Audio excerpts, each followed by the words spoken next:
Hi everyone, welcome back to my channel Shahi Sansar real life. ഞാനപ്പോൾ ആദ്യമായിട്ടാണ് എൻ്റെ ചാനലിൽ ക്യാമറയ്ക്ക് മുന്നിൽ വരുന്നത്. അപ്പോൾ ഞാനത് വന്നത് തന്നെ ഇപ്പോൾ ഞാൻ ഒരു എക്സ്പെരിമെൻ്റ് ഇവിടെ നടത്തുവാണ്. റോക്കറ്റ് സ്റ്റവ് ഉണ്ടാക്കാൻ പോവുകയാണ്. അപ്പോൾ അതിന് വേണ്ടിയിട്ടാണ് ഞാനിപ്പോൾ ക്യാമറയുടെ മുമ്പിൽ നിൽക്കുന്നത്, നിങ്ങളുടെ മുമ്പിൽ നിൽക്കുന്നത്. അപ്പോൾ നമുക്ക് റോക്കറ്റ് സ്റ്റവ് എങ്ങനെയാണ് ഉണ്ടാക്കുന്നത് നോക്കാം. എല്ലാവർക്കും അറിയാം, എന്നാലും അതൊരു തരംഗമാണ് ഇപ്പോൾ.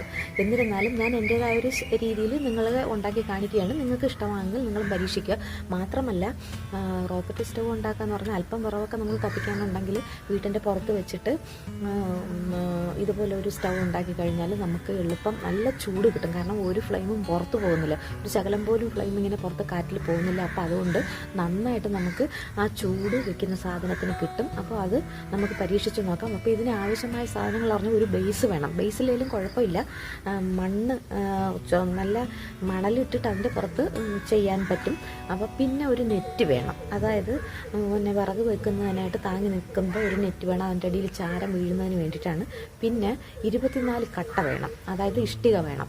അപ്പോൾ അത് നമുക്ക് 6 വരി കട്ടയാണ് പറയാം. അപ്പോൾ നമുക്ക് എങ്ങനെയാണ് ഉണ്ടാക്കാമെന്ന് നോക്കാം. നമുക്ക് ഇഷ്ടപ്പെടും. ഒരു മെത്തേഡാണ്, പ്രിമിറ്റീവ് മെത്തേഡാണ്. പണ്ട് കാലങ്ങളിൽ മണ്ണ് ഉപയോഗിച്ച് ചൂള ഉണ്ടാക്കിയിരുന്നെങ്കിൽ അതിന് പകരമാണ് ഇഷ്ടിക ഉപയോഗിച്ചിട്ട് റോക്കറ്റ് സ്റ്റവ് എന്ന് പറഞ്ഞിട്ട് ഇപ്പോൾ നമ്മൾ ഉണ്ടാക്കുന്ന വളരെ യൂസ്ഫുള്ളാണ്. നിങ്ങൾക്ക് ട്രൈ ചെയ്ത് നോക്കാം. അപ്പോൾ നമുക്ക് അടുപ്പുണ്ടാക്കാൻ നോക്കാം. ഞാൻ ഈ അടുപ്പ് വീഡിയോ എടുക്കുന്നതിന് മുമ്പ് ചെയ്തു വെച്ചതാണ് കേട്ടോ. അപ്പോൾ അത് നിങ്ങളെ കാണിക്കാൻ വേണ്ടി അങ്ങനെ ചെയ്തു വെച്ചതാണ്. അപ്പോൾ ഇതിലിപ്പോൾ മൊത്തം 6 ലെയർ ആണ് ചെയ്തിട്ടുള്ളത്. 6 ലൈൻ, അതായത് 6 ലൈൻ. അതിനായിട്ട് ഉപയോഗിച്ചിരിക്കുന്നത് ഞാൻ 23 ഇഷ്ടികയാണ്. കാരണം തുടക്കത്തിൽ മെഷിൻ്റെ താഴെ ഇരിക്കുന്നത് മുതൽ 1-2 വരികളിൽ 3.5 കട്ട വീതമാണ് ഉപയോഗിച്ചിട്ടുള്ളത്. 3 ഫുൾ കട്ടയും 1 അരക്കട്ടയും, അങ്ങനെ 2 ലൈനുകളിൽ 3.5 കട്ട വീതമാണ് ഉപയോഗിച്ചത്. അതിൻ്റെ മുകളിൽ 4 ലൈനുകളിൽ 4 ലെയറുകളിൽ 4 കട്ട വീതം ഉപയോഗിച്ചിട്ടുണ്ട്. അങ്ങനെ ടോട്ടൽ 23 ഇഷ്ടികയാണ് ഈ അടുപ്പിനായിട്ട് ഉപയോഗിച്ചിട്ടുള്ളത്. അതുപോലെ തന്നെ ഈ അടുപ്പിൽ നമ്മൾ ലോക്ക് ചെയ്താണ് കല്ലുകളെല്ലാം അടുക്കുന്നത്. അതുകൊണ്ട് നല്ല ഒരു ശകലം ഫ്ലെയിം പോലും പുറത്തു പോകാതെ ഫുൾ ഹീറ്റും നമ്മൾ എന്താണോ അടുപ്പത്ത് വെച്ചിരിക്കുന്നത് അതിന് കിട്ടും. പിന്നെ ഇതുപോലെ ഒരു മെഷ് വേണം. 12 ഇഞ്ചിൻ്റെ ഒരു മെഷാണിത്. അത് ഇരുമ്പ് കടകളിലൊക്കെ സ്ക്വയർ ഫീറ്റ് അനുസരിച്ച് വാങ്ങിക്കാൻ കിട്ടും. വളരെ വിലക്കുറവാണ്. സ്ക്വയർ ഫീറ്റിന് 15 രൂപ മുതലാണ് ഇതിൻ്റെ വില. പിന്നെ അതുപോലെ തന്നെ ഞാനിപ്പോൾ ഈ കാണിക്കുന്ന ഒരു ഫിറോസിമെൻ്റിൻ്റെ കഷ്ണമാണ്. വീട് പണി നടന്നപ്പോൾ അലമാര ചെയ്യാൻ വേണ്ടിയിട്ട് ഫെറോസിമെൻറ്റ് ഉപയോഗിച്ചപ്പോൾ അതിന് ബാക്കി വന്ന ഒരു കഷ്ണമാണ്. അത് പ്രതലം നിരപ്പായിട്ടിരിക്കാൻ വേണ്ടി ഞാൻ എളുപ്പത്തിനെടുത്ത് വെക്കുന്നതാണ്. നിങ്ങൾക്കിത് വേണമെന്നില്ല. ഇത് അത്യാവശ്യമുള്ള കാര്യമല്ല. മണ്ണിട്ട് നിരപ്പാക്കി എടുത്ത് അതിൻ്റെ പുറത്ത് ഈ അടുപ്പ് ചെയ്താൽ മതിയാകും. വേറെ പ്രശ്നമൊന്നുമില്ല. ഇതിപ്പോൾ എനിക്ക് ഇങ്ങനൊരു സാധനം ഉള്ളത് കൊണ്ട് ഞാനതെടുത്ത് ഉപയോഗിച്ചൊന്ന് മാത്രം. അപ്പോൾ ഇനി നമുക്ക് അടുപ്പ് എങ്ങനെയാണ് സെറ്റ് ചെയ്തതെന്ന് നോക്കാം.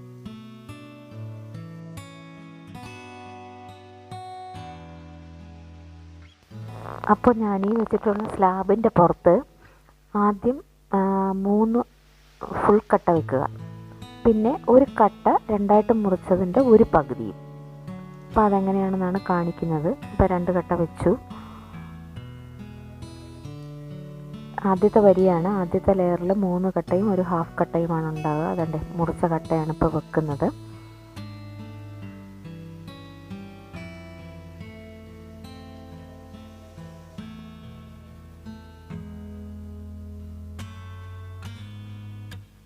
അപ്പോൾ 3 മുഴുക്കട്ടയും 1 അരക്കട്ടയുമാണ് ഇപ്പോൾ ഇതിനകത്തുള്ളത്. ഇപ്പോൾ അടുപ്പ് സെറ്റായി. ആദ്യത്തെ ലെയറാണ്. അപ്പം ഈ ചാരം വീഴുമ്പോൾ അത് വൃത്തിയായി വാരുന്നതിന് വേണ്ടിയിട്ടാണ് ഞാൻ ഈ സ്ലാബ് ഉപയോഗിച്ചത്. അല്ലെങ്കിൽ അത് നേരെ മണ്ണിൽ വീണിട്ട് നമുക്കത് വാരാൻ ബുദ്ധിമുട്ടുണ്ടാകുന്നത് കൊണ്ടാണ് ഞാൻ അങ്ങനെ ചെയ്തത്. അപ്പോൾ ചാരം ഈ തട്ടിലാണ് വീഴുക. അപ്പോൾ നമുക്കത് ഈസി ആയിട്ട് കോരിയെടുക്കാം. ബ്രഷ് കൊണ്ടോ എന്തെങ്കിലും കൊണ്ടോ കോരിയെടുക്കാൻ പറ്റും. അപ്പോൾ വൃത്തിയായി കിടക്കുകയും ചെയ്യും. അപ്പോൾ നമുക്ക് ഇങ്ങനൊരു സാധനം ഉണ്ടെങ്കിൽ വളരെ സൗകര്യപ്രദമാണ്.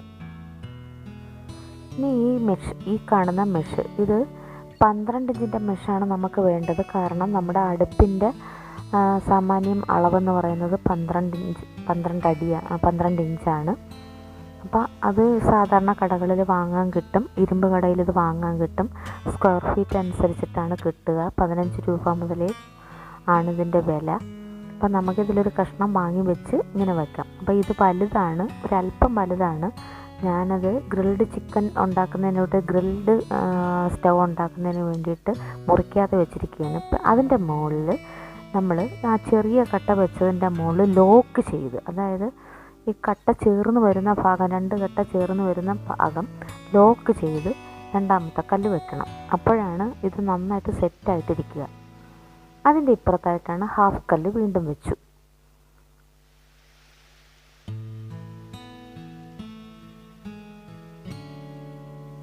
അപ്പം 2 ലെയറിലും ഈ കാണുന്നത് പോലെ 2 ലെയറിലും 3 ഫുൾ കട്ടയും ഒരു ഫുൾ കട്ട രണ്ടാക്കിയതിൻ്റെ 2 കഷ്ണം വീതവും 2 ലെയറിലും വെച്ച് കൊടുത്തിട്ടുണ്ട്. അപ്പോൾ വയ്ക്കുന്നത് എങ്ങനെയാണെന്ന് ശ്രദ്ധിച്ചാൽ മതിയാകും. ആകെ 6 ലെയർ, 6 ലൈനുകളാണുള്ളത്. അതിലിപ്പോൾ 3ാമത്തെ ലൈൻ തുടങ്ങിക്കഴിഞ്ഞു. ഇനിയുള്ളത് 3.5 കട്ടയല്ല, ഇനിയുള്ളതെല്ലാം 4 കട്ട വെച്ചിട്ടാണ് നമ്മൾ ചെയ്യുക. അപ്പോൾ അത് ലോക്ക് ചെയ്ത് തന്നെ വെക്കണം. അതായത് ഇപ്പം ഈ കട്ട വെക്കുമ്പോൾ ശ്രദ്ധിക്കേണ്ടതുണ്ട്. ഇപ്പോൾ ഈ കാണുന്ന കട്ട ഇപ്പുറത്ത് വരുന്നില്ല, സപ്പോർട്ടില്ല, ചെറിയൊരു സപ്പോർട്ട്, ഇപ്പുറത്തുള്ള കട്ടയുടെ സപ്പോർട്ട് മാത്രമേ അതിനുള്ളൂ. അപ്പോൾ അതിങ്ങനെ മുട്ടി നിൽക്കുന്ന തരത്തിൽ വെക്കണം. പക്ഷെ താഴെ പോകില്ല, നല്ല ഉറപ്പാണ്. അതിൻ്റെ മുകളിൽ വേറൊരു കട്ട വെച്ച് കഴിഞ്ഞാൽ അത് കറക്റ്റ് നിന്നോളും. അപ്പോൾ ഇങ്ങനെ വെച്ച് പിടിച്ചിട്ട് വേറൊരു കട്ട വെക്കുക.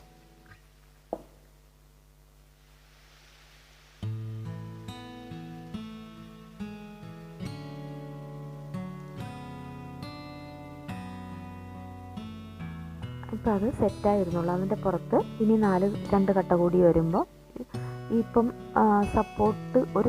ഒരിടത്ത് മാത്രം സപ്പോർട്ട് കൊടുത്തിട്ട് നിർത്തിയിട്ടുള്ള ഈ കട്ടയുടെ പുറത്ത് വേറെ കട്ടകൾ വരുമ്പോൾ അത് ലോക്കായിക്കൊള്ളും. അപ്പോൾ ഇപ്പം നമ്മുടെ അടുപ്പിൻ്റെ ഷേപ്പ് ആയിട്ടുണ്ട്. മെഷ് വെച്ചിട്ടുള്ള മെഷിലാണ് ചെറിയ വിറവുകൾ ചെറുതാക്കി കഷ്ണമാക്കി വെച്ച് കത്തിക്കുക. താഴെ ചാരം വീഴാനുള്ളതും. ഇനി ജോലി എളുപ്പമാണ്. ഇനി 4 കട്ടകൾ പെട്ടെന്ന് നമുക്ക് വെച്ച് പോകാം. 6 ലൈൻ വരെ വെച്ച് പോകാം. ചിലർ 7 ലൈൻ വെക്കാറുണ്ട്. അപ്പം അടുപ്പിന് ഹൈറ്റ് കൂടും. നമുക്കിപ്പോൾ 6 ലൈൻ മതിയാവും. ഇതാണ് ഒരു സാധാരണ ഗതിയിൽ റോക്കറ്റ് സ്റ്റൗവിൻ്റെ സാധാരണ അളവ് ഇതാണ്. 6 ലൈൻ മതിയാവും.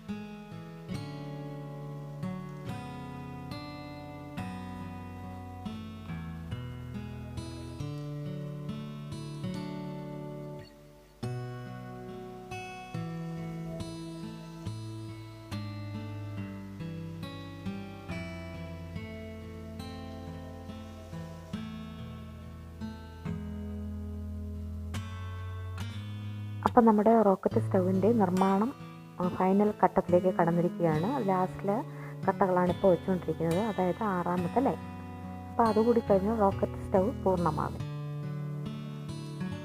ഇനി നമുക്ക് വേണ്ടതെന്ന് പറഞ്ഞാൽ ഇതിനകത്ത് ഈ സ്റ്റൗവിൻ്റെ മുകളിൽ ഈ കട്ടയുടെ മുകളിൽ വെക്കാനായിട്ട്, ഏറ്റവും മുകളിൽ വെക്കാനായിട്ട് പഴയ നമ്മുടെ കിച്ചണിലുള്ള പഴയ സ്റ്റൗവിൻ്റെ ഒരു സ്റ്റാൻഡ് എടുക്കണം. അപ്പോൾ അതിപ്പോൾ കാണിക്കാം.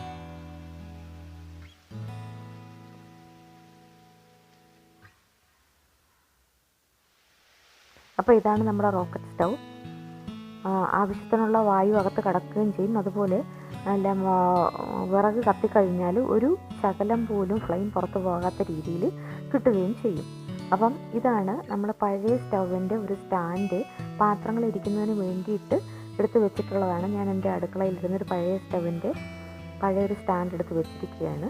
നിങ്ങൾക്കും എന്തായാലും വീട്ടിനകത്തൊരു സ്റ്റൗ ഉണ്ടാവുമല്ലോ കാണാം. അപ്പം തീ നന്നായിട്ട് കത്തിയിട്ടുണ്ട്. നല്ല ചൂട് കിട്ടും. കുറച്ച് വിറവ് മതി, കുറച്ച് ഇന്ധനം മാത്രം മതി ഇതിന്. അപ്പം ഞാൻ ആദ്യമായിട്ട് അതിൽ ഒരു ബുൾസൈ ഉണ്ടാക്കി ഉദ്ഘാടനം ചെയ്യുവാണ്.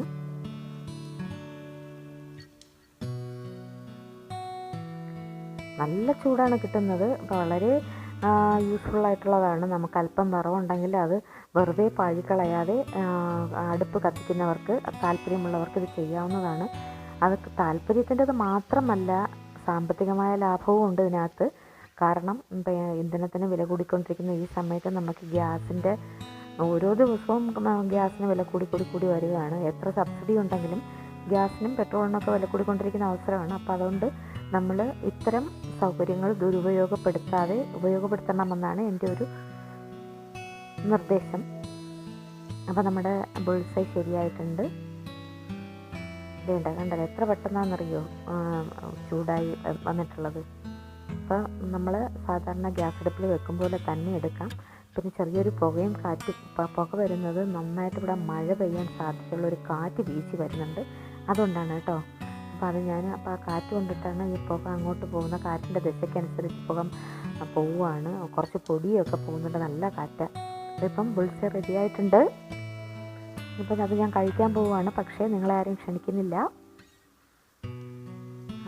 കൂടാതെ ഞാൻ ഒരു കപ്പ് കാപ്പിയും കൂടെ സുലൈമാനിയും കൂടെ ഉണ്ടാക്കാൻ പോകുന്നുണ്ട്. പക്ഷേ അത് ഉണ്ടാക്കുന്ന അത്രയും സമയം നിങ്ങളെ കാണിച്ച് ബോറടിപ്പിക്കുന്നില്ല. എന്തായാലും അടുപ്പ് എങ്ങനെയാണ്, ഇവനെ എങ്ങനെയാണ് ഉണ്ടാക്കുന്നതെന്ന് കാണിച്ചു തരാൻ വേണ്ടിയിട്ട് മാത്രമാണ്. നമുക്ക് ഇനിയിപ്പം സുലൈമാനിയല്ല, മുട്ട ബുൾസൈ അല്ല, ഓംലെറ്റ് അല്ല, മീൻകറിയല്ല, എന്ത് വേണേലും ഇതിനകത്ത് വെക്കാം. ചോറ് എല്ലാം വെച്ചെടുക്കാം. അപ്പോൾ എൻ്റെ വിറക് നന്നായിട്ട് കത്തിയിട്ട് നല്ല ഫ്ലെയിമായി വരുന്നതേ ഉള്ളൂ. ചെറിയ കഷ്ണങ്ങളായിട്ടുള്ള വിറക് വെച്ച് കൊടുത്താൽ മതി. അപ്പോൾ എൻ്റെ സുലൈമാനി റെഡിയായി. അപ്പോൾ നിങ്ങൾക്ക് ഇഷ്ടമായെങ്കിൽ ഇതുപോലൊരു അടുപ്പുണ്ടാക്കി നിങ്ങൾ ഉപയോഗപ്പെടുത്തുക. ഗ്യാസിൻ്റെ ഉപഭോഗം കുറയ്ക്കുക. അതുപോലെ ചോറ് ഇതുപോലുള്ള സാധനങ്ങളൊക്കെ നമുക്ക് നന്നായി പാകപ്പെടുത്തി എടുക്കാൻ കഴിയും. അപ്പോൾ ഈ വീഡിയോ ഇഷ്ടമായെങ്കിൽ നിങ്ങൾ ലൈക്ക് ചെയ്യുക, ഷെയർ ചെയ്യുക, കമൻറ്റ് ചെയ്യുക, സബ്സ്ക്രൈബ് ചെയ്യാൻ മറക്കരുത്. അപ്പോൾ ഇനി ഇതുപോലുള്ള അടുത്തൊരു വീഡിയോയുമായി ഞാൻ വരുന്നതാണ്. അപ്പോൾ ഈ റോക്കറ്റ് സ്റ്റൗ ഇവൻ നിസ്സാരക്കാരനല്ല, ഇവൻ ഭയങ്കര വമ്പനാണ്. അപ്പം നിങ്ങളുടെ വീട്ടിലും ഓരോന്നും ഇതുപോലെ ഉണ്ടാക്കുക. കേവലം കുറച്ച് ഇഷ്ടികയും ഒരു മെഷും ഉണ്ടെങ്കിൽ നമുക്ക് ഈ അടുപ്പ് വെറും 5 മിനിറ്റുകൾക്കകം സെറ്റ് ചെയ്തെടുക്കാവുന്നതാണ്. അപ്പോൾ അടുത്തൊരു വീഡിയോയുമായി വരുന്നത് വരെ ബൈ.